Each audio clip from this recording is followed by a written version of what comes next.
हरे कृष्णा। तो परम भगवान के आशीर्वाद से आप सभी भक्तों का फिर से संग प्राप्त हो रहा है। भक्तों का संग प्राप्त होना बहुत दुर्लभ होता है और आप लोग कृपा करके हमें संग देते भी हैं। तो यहाँ पर कुछ चीजें हैं जो बहुत महत्वपूर्ण है हमारे समझने के लिए। तो कह रहे हैं ये प्रार्थना ब्रह्मा जी कर रहे हैं। ब्रह्मा जी और आदि से जितने भी देवी देवता हैं वो कर रहे हैं और उसमें वो कह रहे हैं लोकाय पत्नी असी पिता। ये पृथ्वी माता कौन है? पृथ्वी माता सारे लोक की माता है और आपकी पत्नी। एक श्लोक है जो पद्म पुराण में आता है जिसमें बताया जाता है कि जब कोई व्यक्ति सोकर उठता है, अपनी नींद से जगता है और जब पहला पैर अपने पैर को जब सबसे पहला दिन में सबसे पहली बार जब अपने पैर को वो धरती माता की छाती पे रखता है तो उस समय एक श्लोक बोलना चाहिए। तो श्लोक में आता है समुद्र वसने देवी पर्वत स्तन मंडले विष्णु पत्नी नमस्तुभ्यम पाद स्पर्शम क्षमस्व में। हे माता पृथ्वी, आप का जो वस्त्र है वो समुद्र है। जितना भी समुद्र है, 7 समुद्र है इस पृथ्वी पर। ये सातों समुद्र जो हैं ये माता के वस्त्र के समान है और ये माता के वस्त्र के समान है और पर्वत तन्मंडले माता के शरीर का जो उभार है वो पर्वतों वो सभी पर्वत हैं। लेकिन माता आप हो कौन? माता आप हो विष्णु पत्नी नमस्तुभ्यम। आपको नमस्कार है माता, आप भगवान विष्णु की पत्नी हो। पाद स्पर्शम क्षमस्व में, आपको मेरे पैर से छूने के लिए आप मुझे क्षमा करें। यह आदर है, वैदिक सिद्धांत का यह आदर है। आजकल की तरह नहीं कि जो लोग हैं आजकल वो पूरी तरह से, अब श्लोक तो छोड़ दो, पहले तो कम से कम श्लोक बोला जाता था, फिर थोड़ा परंपरा नीचे की ओर आई तो कम से कम उठने के पहले, अपने बेड से नीचे उठने के पहले पहले प्रणाम करते थे और उसके बाद पैर रखते थे। अब तो कल्चर ही नहीं है, अब तो बेड पे कॉफी और चाय चाहिए। वो तो घर में रहेंगे तब, और हॉस्टल में रहेंगे तो पता ही नहीं क्या होता है। उनको पता ही नहीं रहता कब उठना है, कब सोना है, कब खाना है, कब पीना है। हॉस्टल वगैरह में प्रचार करने के लिए तो बड़ा दुख होता है उनको देखकर। उनको नियम ही नहीं पता कब सोना है, कब उठना है, कब खाना है, कुछ नहीं पता। तो ये कैसे पता रहेगा कि धरती माता को प्रणाम करना जब कोई नियम नहीं पता। उनको खुद के पढ़ने का टाइम भी नहीं पता, खुद के पढ़ने का टाइम टेबल भी नहीं पता। कोई बहुत होशियार बच्चा होता है, बहुत ज्यादा होशियार, उस बच्चे के पास टाइम टेबल होता है कि मुझे इस टाइम टेबल के हिसाब से पढ़ना है, लेकिन वो फॉलो नहीं करता है। टाइम टेबल बना देता है, इतना बुद्धि दिखाता है, बेचारा फॉलो नहीं कर पाता है। हाँ, ये परिस्थिति है। तो वैदिक नियम हमें सिखाते हैं कि हमें इस तरह से आदर जो है सबको देना है। आज भारत में बहुत डिबेट चल रहा है, बहुत डिबेट चलता है। जो मानवाधिकार वाले हैं वो तो पता नहीं उनको कोई पैसा देता है या उनको कोई मैसेज करता है कि चलो अभी खड़े हो जाओ और आपका आंदोलन चालू कर दो, ऐसा लगता है। क्योंकि वो लोग भी जो मानव अधिकार की बात करते हैं वो ठीक बुद्धि से करते नहीं है। तो वो कहते हैं मानवाधिकार वाले, कभी कभी कभी बोलते हैं पुरुषों की रक्षा करो, फिर उसके बाद महिला मानवाधिकार वाले आ जाते हैं, महिलाओं की रक्षा करो, फिर उसके बाद आ जाते हैं पशु के मानवाधिकार वाले, बोलते हैं उनकी रक्षा करो। लेकिन भारत में इन सब चीजों को बनाने की जरूरत क्या है? क्या उपयोग है भारत में इन सब मानवाधिकार, ये सब अधिकार वालों को जन्म देने का? या ये सब पैसे कमाने का दुकान बन गया है ना? चैरिटेबल ट्रस्ट बना दो, चैरिटी जमा करो, कभी कभी आंदोलन भी कर लेंगे, बस। क्योंकि जो निष्पक्ष न्याय है हर जीव के प्रति, वो निष्पक्ष न्याय तो वैदिक सिद्धांत में दिया गया है। ज्यादा नहीं, आज से 15 साल 17 साल पहले भी अगर लोग देखें तो इतना तो लोगों के अंदर सदाचार था कि सो के उठने के बाद अपने माता और पिता को प्रणाम करते थे। घर से निकलने के पहले माता पिता को प्रणाम करते थे, घर में आने के बाद माता पिता को प्रणाम करते थे। माता पिता को बोलकर जाते थे, मैं स्कूल जा रहा हूँ, ट्यूशन जा रहा हूँ, खेलने जा रहा हूँ, या किसी मित्र की सहायता लेने जा रहा हूँ। ये बोलकर जाते, ये कल्चर था। मैंने देखा है इसलिए मैं कह रहा हूँ, ये कल्चर था। अभी भी कुछ जगह होगा, पर ये अधिकार वालों ने अब क्या किया, अपनी दुकान खोल ली, और दुकान खोलकर अब ये कहते हैं तुम टेंशन मत लो, तुमको कितना सदाचार पालन करना वो हम बताएंगे। आपको सदाचार पता है क्या?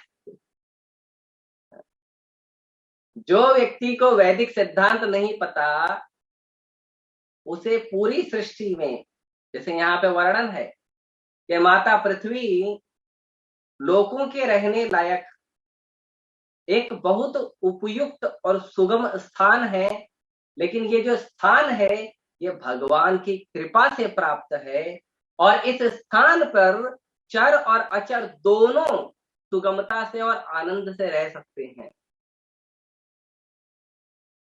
तो किसका आदर किया जाता था? चर का भी और अचर का भी। जो मूवेबल है, जो इमूवेबल है, दोनों का आदर किया जाता था। आज भी कम से कम जो लोग इस्कॉन से जुड़े हैं या जो लोग अपनी संस्कृति से जुड़े हैं, उन्हें पता है कि आज भी हम उन उन सब जीवों का आदर करते हैं जिन जीवों को लोग जानती भी नहीं है कि इसमें जीव भी होते हैं। आप देखिए पेड़ों की कटाई, पेड़ों की कटाई को कौन रोका? वैदिक सिद्धांत है। वैदिक सिद्धांत में हर पेड़ का एक महत्व है, हर पेड़ का। बबूल के पेड़ का भी महत्व है, कांटे रहते हैं उसमें। देखेगा कोई बोलेगा अरे बहुत कांटे हैं इसमें, इसका उपयोग नहीं है, उसका भी महत्व। हर पेड़ के अंदर जो औषधि है वो घर में प्रत्येक घर की हर गृहिणी जानती है। शहर में तो नहीं, लेकिन गांव में आज भी कहीं कई जगह पे देखने मिलता है कि कौन से पेड़ में कौन सी औषधि है ये हर गृहिणी जानती है, कौन सी सब्जी में कौन से फल में कौन सी औषधि है ये गृहिणी जानती है जो घर संभालती। ये हमारे मेडिकल साइंस वाले भले ना जानते हो, उनको रिसर्च करना पड़ेगा, और वो तो रिसर्च करते हैं बेचारे। पहले तो लोग नस देख के बता देते थे, अब मेडिकल साइंस वाले के पास जाओ तो पहले आपका 10 ग्राम खून निकालेंगे, उसके बाद बोलेंगे आप 4 दिन बाद आना, फिर 4 दिन बाद आके वो रिपोर्ट देते हैं, अच्छा इसमें भी गड़बड़ है। इसमें भी गड़बड़ है। मैं आपको एक छोटा सा किस्सा बताता हूँ, ज्यादा नहीं, 1 महीने पहले की बात है। मेरे एक मित्र हैं, उनका पैथोलॉजी शॉप है, तो मेरा रेगुलर बात होते रहता है, भगवान की कृपा है, प्रचार में लगे रहते हैं, तो नाना प्रकार के लोगों से मिलना जुलना रहता ये कैसे बंद होती जी तो हमरा है। हाँ, हाँ देखिए तो मेरा मिलना जुलना उनसे रहता है, लगा रहता है। तो तो जब मैं उनसे मिलने गया, तो ऐसे ही बैठे, थोड़ी बात हो रही थी, तो बता रहे थे कि वहां पर उनके पास एक उनका मित्र आया था। तो वो पैथोलॉजी शॉप जो है वो विट्ठलवाड़ी में है, कल्याण की तरफ, कल्याण का नेक्स्ट स्टेशन विट्ठलवाड़ी। और उनके मित्र के 3 भाई लोग नाला सोपारा में रहते हैं। अब नाला सोपारा से विट्ठलवाड़ी बड़ा दूर पड़ता है। तो उन्होंने कहा कि मुझे कोविड का सर्टिफिकेट चाहिए, कैसे मिलेगा? वो बोले सैंपल ला दो, मिल जाएगा।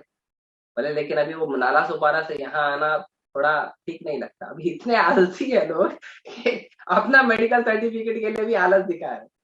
तो बोले हम नहीं आ सकते। बोले फिर क्या करें? तो उनके मित्र ने उपाय बताया, ऐसा करते हैं हम कि एक ही आदमी का 3 सैंपल बना लेते, खून लेके, एक ही आदमी का खून लेके 3 सैंपल बनाएंगे और वो 3 सैंपल का टेस्ट कर देंगे। तो आपको तो कोविड है नहीं, तो तीनों नेगेटिव आ जाएगा। तो ये बुद्धि लगाया तीनों ने, और एक ही आदमी का 3 सैंपल बना दिया, है ना। अब 3 सैंपल बनाने के बाद उसको टेस्टिंग के लिए डाल दिए। सुबह टेस्टिंग के लिए डाले, शाम को रिपोर्ट आ गया। तो रिपोर्ट में क्या आया? 2 नेगेटिव है, 1 पॉजिटिव है। बताइए, ये टेस्ट है, ये मशीनरी हमने बनाई है, ये विज्ञान है हमारा। जिस भारत में, जिस वैदिक सिद्धांत में घर की गृहिणी तक जानती है मेडिकल साइंस को, वहां पे इतने सारे हर रोज नए नए हॉस्पिटल खुल रहे हैं, हर रोज नए नए केमिस्ट खुल रहे हैं। बताइए ये परिस्थिति क्यों? क्योंकि ये जो सदाचार है, ये सदाचार, ये प्रेम का जो सिद्धांत है, जो वैदिक आदेशों में मिलता है हमें, वो अब लेना लोगों ने बंद कर दिया। ये तो कृपा है उन वैष्णवों की, जो हम जैसे लोगों को एक साथ जमा करके बोलते आओ बैठो भागवतम पढ़ेंगे। ये उन लोगों का आशीर्वाद है हम लोगों के ऊपर, जिसके वजह से हम पूरा तो नहीं, कम से कम थोड़ा थोड़ा तो पढ़ सकते हैं, थोड़ा थोड़ा तो समझ सकते हैं। तो यहाँ पे वर्णन है कि भगवान वराह देव को निवेदन कर रहे हैं ब्रह्मा जी के विधेम चास्य नमसा सह त्वया, कि हे भगवान धारण करिए, हम आपको अर्पित करते हैं, हमारा प्रणाम, हमारा नमस्कार अर्पित करते हैं। किसको? आपको। किस कैसे अर्पित करते हैं? सह त्वया। सह त्वया मतलब माता पृथ्वी के साथ आपको प्रणाम करते हैं, है ना। ऐसा नहीं फादर डे अलग मनाएंगे, मदर डे अलग मनाएंगे। ऐसा नहीं है। फादर डे मदर डे अलग नहीं मनाया जाता है। राधा कृष्ण की सेवा अलग अलग नहीं पूजा जाता है, सीताराम को अलग अलग नहीं पूजा जाता है, लक्ष्मी नारायण को अलग अलग नहीं पूजा जाता है, शिव पार्वती को अलग अलग नहीं पूजा जाता है। सह त्वया, एक साथ में हमको, जो हम आपको प्रणाम कर रहे हैं, हम आपको नमस्कार कर रहे हैं, साथ में कर रहे हैं, एक साथ प्रणाम कर रहे हैं आपको। ये वैदिक सिद्धांत है। क्यों प्रणाम कर रहे हैं? क्योंकि आप हमारे माता और पिता हैं। भगवान माता पिता हैं, ये हमें वैदिक आदेश से पता चलता है ना। आप हम लोग देखेंगे कई सारे कर्मकांड, जब आरती पूजा वगैरह होती है, तो उसमें बताया क्या जाता है, उसमें आखिरी में एक प्रार्थना पढ़ी जाती है, त्वमेव माता च पिता त्वमेव, त्वमेव बंधु च सखा त्वमेव, त्वमेव विद्या द्रढ़ त्वमेव, त्वमेव सर्वम मम देव देव। तो ये जो प्रार्थना, ये कहाँ की प्रार्थना? ये भागवतन की प्रार्थना। और ये किसके लिए श्लोक कहा गया है? परम भगवान श्री कृष्ण के लिए कहा गया है।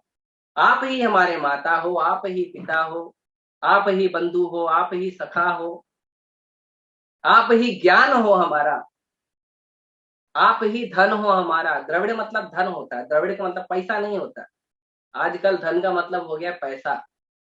कृष्णा बुक में जब वसुदेव जी भगवान के प्रकट होने पर वसुदेव जी जब दान कर रहे थे, धन का दान कर रहे थे, जब नंद महाराज धन का दान करते हैं तो वहां पे प्रभुपाद जी लिखते हैं कि धन का मतलब नहीं होता है पेपर का टुकड़ा।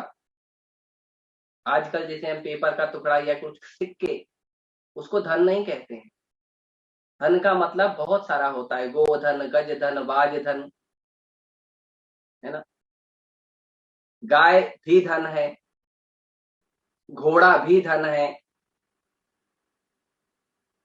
पुत्र भी धन है, पुत्री भी धन है। जो भी चीजें हमारे पास है ये हमारा धन है। हमारा घर भी धन है, संस्कार भी धन है, जो अच्छे संस्कार है ये भी धन है। आजकल मॉडर्नाइजेशन का चश्मा लगा के हम लोग सिक्के और कागज के टुकड़े जमा कर रहे हैं धन के नाम से। लेकिन जो सबसे बड़ा धन है संस्कार हमारे, उसको कोई अर्जित नहीं करता। ये पृथ्वी धन धान्य से भरपूर है, कोई जरूरत नहीं है आर्टिफिशियली सिक्के बनाने की और कागज के टुकड़े छापने की। भरपूर है पृथ्वी। आप अपने आसपास देखो, हर जगह धन भरा हुआ है। पेड़ है, पौधे हैं, वृक्ष है, लताएं हैं, फल है, सब्जियां हैं, सब धन है। लेकिन कौन बताए? हमको तो इकोनॉमिक्स में जब पढ़ाया जाता है, मैं कॉमर्स से पढ़ाई किया हूं, तो बताया जाता है बार्टर एक्सचेंज जो है वो पुराने लोग करते हैं, नए लोग मॉनिटरी एक्सचेंज करते हैं, पेपर करेंसी। तब मैं भी पढ़ लिया था जोश जोश में, अभी मालूम पड़ रहा है कितना ज्ञान था, कितना अज्ञान।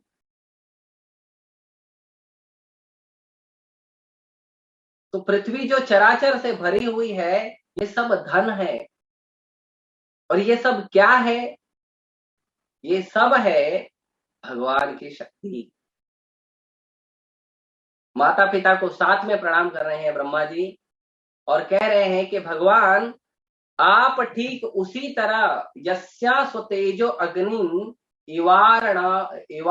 इवारणावधाह, कि आप उसी तरह से इनमें अपनी शक्ति को संचारित कीजिए, जिस तरह से आपने स्थापित किया है। जिस तरह से कोई दक्ष यज्ञ करता क्या करता है? वो लकड़ी के अंदर आग लगाता है। तो लकड़ी के अंदर आग लगाना भी एक दक्षता है ना। माचिस और लाइटर का उपयोग करना दक्षता नहीं है, वो आलस है। लेकिन अब क्या करें, वो दक्षता के लिए वो संस्कार और तपस्या चाहिए। संस्कार और तपस्या नहीं है, इसके लिए वो दक्षता चली गई है। तो ये जो पृथ्वी है, इस पृथ्वी के अंदर जो दक्षता है भगवान ने दिखाई है अपनी जो शक्ति को स्थापित करके। तो भगवान यहाँ बता रहे हैं जो चीज, उसको प्रभुपाद जी ने बड़े सुंदर रूप से परिणित किया है तात्पर्य में। और प्रभुपाद जी कहते हैं कि ये जो गुरुत्वाकर्षण का नियम है, गुरुत्वाकर्षण का नियम बनाया ना, लॉ ऑफ ग्रेविटी, हमारे न्यूटन नाम के एक वैज्ञानिक ने बनाया है, ऐसा कहते हैं। लेकिन ये जो न्यूटन का जो ग्रेविटेशन फोर्स या जो भी नियम बनाया गया है, ये नियम न्यूटन ने बनाया नहीं था, ये उसने ढूंढ कर बताया। लेकिन उसके पहले भी ये नियम जो है वो महर्षि ऋषि मुनियों को पता था, और उन्हें पता था कि ये नियम हम निकाल कर जनता को बता तो रहे हैं, लेकिन ये नियम बनाने वाले और इस गुरुत्वाकर्षण की शक्ति को देने वाले स्वयं पूर्ण पुरुषोत्तम भगवान श्री कृष्ण है। तो ये जो गुरुत्वाकर्षण है, ये गुरुत्वाकर्षण आता है भगवान की शक्ति से। जब भगवान शक्ति संचारित करते हैं तब आता है, अपने आप नहीं आता, है ना। जैसे आजकल के वैज्ञानिक कहते हैं अपने आप आता है। आप वैज्ञानिक को कुछ खाने के लिए दीजिए, है ना, कुछ सब्जी कुछ दाल खाने के लिए दीजिए, बोले लीजिए खाइए आप, है ना, और उसमें नमक मत डालिए, या स्वाद के लिए जो मसाला मिर्ची है वो मत डालिए। वो पूछेगा अरे इसमें नमक क्यों नहीं डाला, वो तो अपने आप आएगा, डालने की जरूरत थोड़ी है, तो अपने आप आएगा। सब्जी भी बनाने की जरूरत नहीं तो अपने आप आ जाता था, लेकिन हम देखे आप भूख से तड़प है तो थोड़ा आपके लिए बना दिया, नमक तो अपने आप आएगा। आप खीर खाने के लिए दो, हलवा खाने के लिए तो बोलो शक्कर तो अपने आप आएगा। जो उसका रस है, जो उसकी शक्ति है, वो कहां से आएगा, कोई डालेगा तब ना आएगा। तो ये तो गुरुत्वाकर्षण का जो नियम है, ये कोई डालेगा तब ना आएगा। किसने डाला है, भगवान ने डाला है। और कैसे डाला है उसकी उपमा भी दी गई है। पूरा भागवतम उपमाओं से भरा हुआ है। हमारे जीवन को कैसे जीना है, भागवतम में शास्त्र में उपमाओं के साथ दिया हुआ है। और उसमें भी प्रभुपाद जी ने बड़ी दक्षता से, बड़े ध्यान से प्रभुपाद जी ने उसके अंदर और हमारे लेवल पर आकर उस चीजों को क्लियर किया है। तो पहले के समय पर जो यज्ञ होते थे, वो यज्ञ में लाइटर और माचिस का उपयोग नहीं होता था, बिल्कुल नहीं होता था। आप लोगों को बोलेंगे तो काल्पनिक है। हाँ भाई, आपके लिए तो काल्पनिक ही है, क्षमा कीजिए, आपकी कल्पना में भी नहीं आएगा, एक आपकी कल्पना से भी परे है। हम तो कल्पना भी कर सकते हैं क्योंकि हम भगवान का भजन करते हैं, लेकिन आपकी तो कल्पना से भी परे है। तो पहले के समय पे जो ब्राह्मण होते थे, वैदिक अनुष्ठान करने वाले जो ब्राह्मण होते थे, ये ब्राह्मण इतने दक्ष होते थे कि ये अग्नि मंत्र मारते थे, ओम अग्ने स्वाहा, और अग्निदेव यज्ञ कुंड में प्रकट हो जाते थे।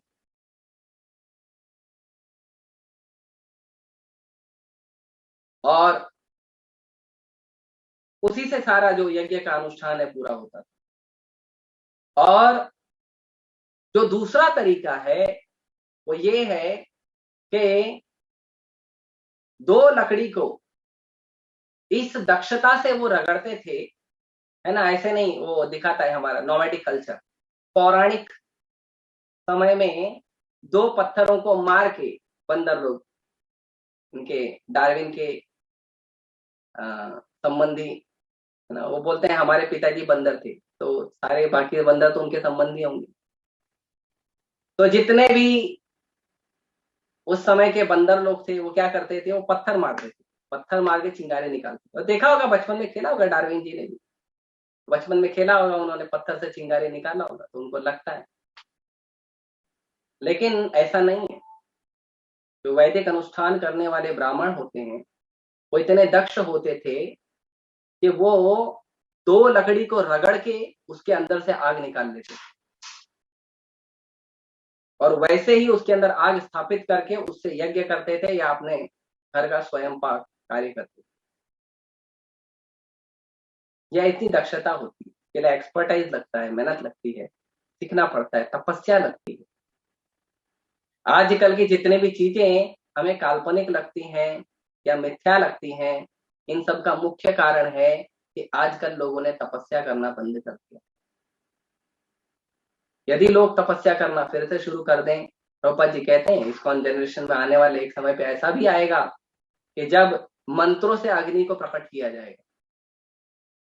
ऐसा भी समय आएगा जब भगवान के महान भक्तों के आदेश पर लोग तपस्या करना सीखें। तो ये हमें सीखना चाहिए।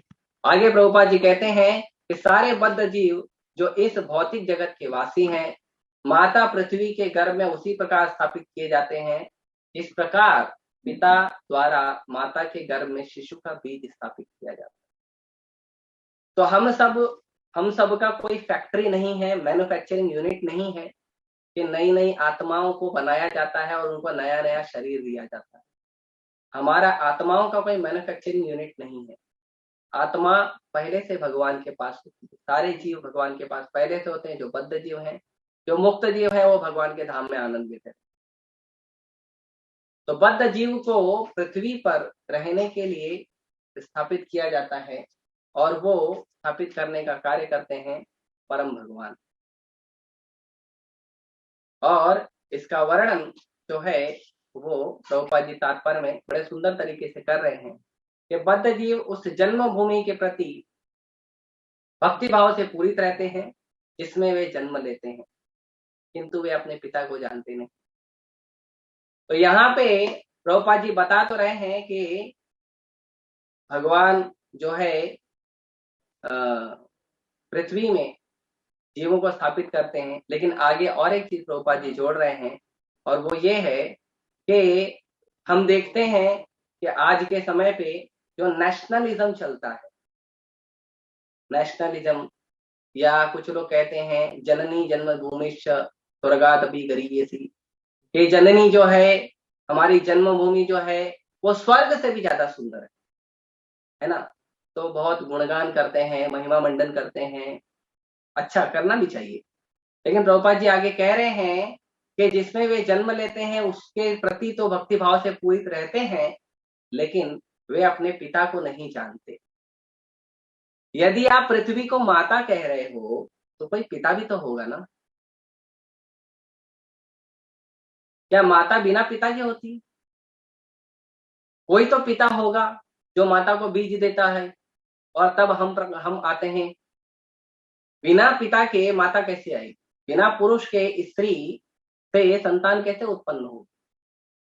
ये तो संभव नहीं है। तो स्वतंत्र नहीं है माता।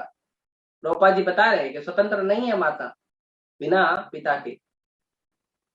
और आगे कह रहे हैं कि इसी तरह भौतिक संसार में जीवित प्राणियों को पृथ्वी उत्पन्न करती है, लेकिन बिना परमेश्वर के संपर्क में आए नहीं हो सकता। इसीलिए श्रीमद् भागवतम हमें अपने पिता को नमस्कार करने के लिए बताता है, शिक्षा देता है, लेकिन माता के साथ। माता और पिता दोनों को साथ में प्रणाम करना है, अलग नहीं प्रणाम करना है।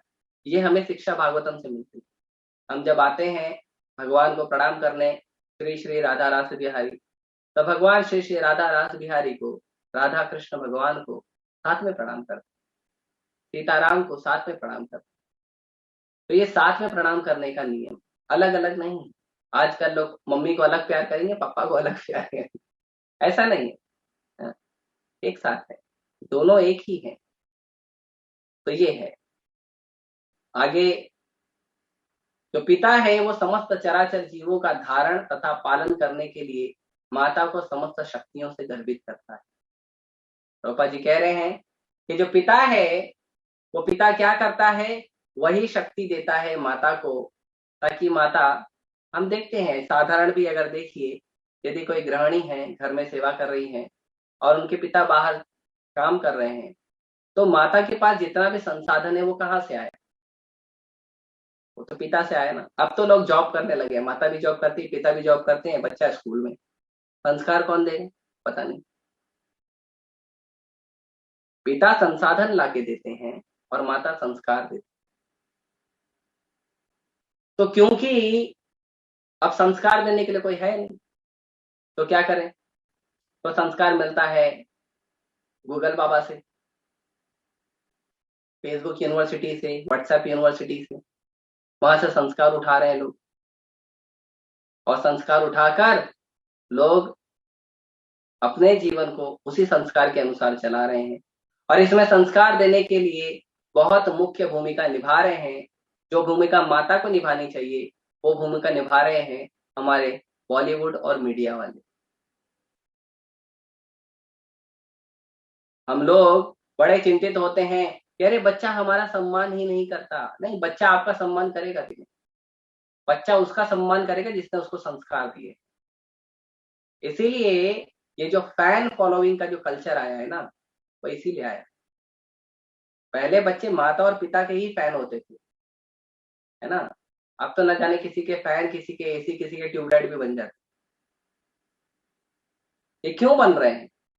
क्योंकि हमने अपने बच्चों को संस्कार देने के लिए कहीं और भेज दिया है। तो वो जिस एक्टर या एक्ट्रेस को देखता है, उसके वाइब्रेशन के हिसाब से जो मैच करते हैं, फिर वो उसको अपना आदर्श मानता है। आदर्श तो माता पिता होने चाहिए ना, गुरु होने चाहिए ना। लेकिन आज माता पिता और गुरु आदर्श आज है ही नहीं। क्यों? क्योंकि माता पिता गुरु आज संस्कार दे ही नहीं रहे हैं, है ना। अपने बहुत सारी इच्छाओं को पूर्ति करने का प्रयास करते हैं। हम अपना घर छोड़कर आए हैं, तो हमें हमारे घर में जो बहुत सारा फैसिलिटी मिलता था ना, वो हमको यहाँ भी चाहिए। और वो सारी फैसिलिटी की पूर्ति मुझे चाहिए। अगर मुझे मिला तो ठीक, नहीं मिला तो I will go to job. लेकिन ये समझना चाहिए कि जिस समय आपको सुविधा मिल रही थी, उस समय आप एक घर में छोटे बच्चे थे, उस घर में पले बढ़े थे। उस समय आपका पलने बढ़ने का समय था। इस समय किसका पलने बढ़ने का समय है? आपके बच्चों। तो अब उनको संस्कार और सुविधा की जरूरत है। तो ये कौन देगा? ये माता देगी, पिता देंगे। लेकिन क्योंकि वैदिक सिद्धांत और वैदिक ज्ञान नहीं है लोगों को, इसलिए स्त्री पुरुष आजकल विवाह करने के बाद तुरंत प्रयास करना शुरू कर देते कि हम अपनी इच्छा कैसे पूरी करें। अब हम पूरी तरह से इंडिपेंडेंट हो गए हैं, अब हम अपनी इच्छा पूरी करने का प्रयास करें, और दौड़ लगाते रहते। और हमारे मानवाधिकार वाले भी यही सिखाते हैं, स्त्रियों को पूरी तरह से इंडिपेंडेंट करो, पुरुषों को पूरी तरह से इंडिपेंडेंट करो, खुले सांड की तरह दोनों को घूमने दो सड़क पर। कोई जरूरत नहीं है वैदिक आदेशों को मानने की, ना खुद संस्कार सीखने की जरूरत है, ना बच्चों को संस्कार सिखाने की जरूरत है। हम एक ऐसे समाज में रह रहे हैं, इस समाज में संस्कार नियम बिल्कुल नहीं है, और एक पशु जैसा जीवन लोग जी रहे हैं। यहाँ सीखना चाहिए, ये सारी शिक्षा यहीं से आए। तो ये सब चीजें जब तक हम नहीं समझेंगे, नहीं सीखेंगे, तब तक बहुत मुश्किल होगा हमारे लिए स्वयं को संभालना, हमारे घर को संभालना, हमारे आसपास के लोगों को संभालना और भक्ति करना। क्योंकि जब तक ये साधारण सदाचार हम नहीं सीखेंगे, तब तक हम कष्ट में ही रहेंगे। और हमें सदाचार सीखने के लिए किसी बॉलीवुड, किसी मीडिया के हीरो हीरोइन के पास न खुद जाना चाहिए और प्रयास करना चाहिए। बड़े प्रेम से अपने बच्चों को इतना प्रेम और इतना संस्कार दें कि बच्चे जाए नहीं कहाँ इन सब लोगों के पास। तो इसका हमें प्रयास करना चाहिए। तो मेरी बुद्धि से, छोटी बुद्धि से जो मैंने प्रयास किया, मैंने आप लोगों से बांटने का प्रयास किया। किसी का कोई प्रश्न है, सुझाव है, तो आप मुझे बता सकते हैं। आप सभी माताएं हैं, और आप मुझे, मैं छोटा सा बच्चा हूँ आप लोगों के सामने। आप लोग जो है, मैंने जो सिद्धांत है वो बताने का प्रयास किया, है ना। उसमें कोई त्रुटि है तो आप लोग मुझे करेक्ट कर सकते हैं।